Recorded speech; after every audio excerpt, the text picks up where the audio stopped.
उस कमरे में चारों ओर शांति थी, बस हल्की सी खनक सुनाई दे रही थी कांच के मोतियों की जो जमीन पर बिखरे पड़े थे। वह औरत जमीन पर पालथी मारकर बैठी थी। सामने रंग बिरंगे मोती, लाल फूलों जैसे सजावटी टुकड़े, सितारों के आकार के कागज और पारदर्शी क्रिस्टल फैले हुए थे। उसके हाथ में एक धागा था, सादा सफेद, लेकिन उसी धागे से वह एक सपना पिरो रही थी। यह सपना था एक झूमर। ये कोई साधारण झूमर नहीं था, ये उस घर की पहचान बनने वाला था जहाँ रोशनी सिर्फ दीवारों को नहीं, दिलों को भी चमकाती थी। उसने धागे में पहला मोती पिरोया। जैसे ही मोती धागे से जुड़ा, उसके मन में बचपन की एक याद जग उठी। गांव का वह पुराना घर जहाँ उसकी माँ हर त्योहार पर दिए जलाया करती थी। तब झूमर नहीं होते थे, लेकिन रोशनी की कद्र थी। शायद वहीं से उसने सीखा था कि उजाला सिर्फ महंगी चीजों से नहीं, भावना से बनता है। उसके पास गते से बने गोल गोल फ्रेम रखे थे, एक के भीतर एक, जैसे समय के चक्र। वह उन पर धागा बांध रही थी, बहुत ध्यान से। हर गांठ में धैर्य था, हर खिंचाव में उम्मीद। झूमर का ढांचा तैयार हो रहा था। वह जानती थी कि अगर एक भी धागा ढीला रह गया तो पूरी रचना असंतुलित हो सकती है। जैसे जीवन। घंटों बीत गए, बाहर की दुनिया अपने शोर में डूबी रही, लेकिन उस कमरे में सिर्फ सृजन की आवाज थी। मोतियों की छन छन, धागे की सरसराहट और उसके मन की बातें। वह सोच रही थी, जब यह झूमर छत से लटकेगा तो कितनी कहानियां सुनेगा, कितनी हंसी, कितने आंसू, कितनी खामोश प्रार्थनाएं। हर लाल फूल जो वह जोड़ रही थी उसे प्रेम का प्रतीक मान रही थी। हर सितारा उम्मीद का, पारदर्शी क्रिस्टल सच का जो रोशनी पाते ही चमक उठता है। झूमर अब सिर्फ सजावट नहीं रहा था, वह एक कहानी बन चुका था। अंततः वह पल आया जब झूमर पूरा हो गया। उसने उसे ध्यान से उठाया। वह हल्का था लेकिन अर्थ से भरा हुआ। जब उसे छत से लटकाया गया और बल्ब जलाया गया तो पूरा कमरा जगमगा उठा। रोशनी मोतियों से टकराकर दीवारों पर नाचने लगी। ऐसा लग रहा था जैसे झूमर जिंदा हो, जैसे वह खुद मुस्कुरा रहा हो। उसकी आंखें भर आईं। ये रोशनी सिर्फ कमरे की नहीं थी, ये उसकी मेहनत, उसकी यादों और उसके विश्वास की रोशनी थी। झूमर अब उस घर का हिस्सा था, लेकिन साथ ही उसकी आत्मा का भी। लेकिन माँ जी का झूमर लगभग कंप्लीट होने वाला है, लेकिन उसे देखने से पहले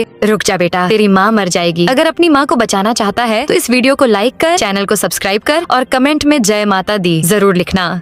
लास्ट में माँ जी ने काफी अच्छा झूमर बनाए। ऐसा लग रहा था कि नई खुशियाँ कोई वापस आ गई हों।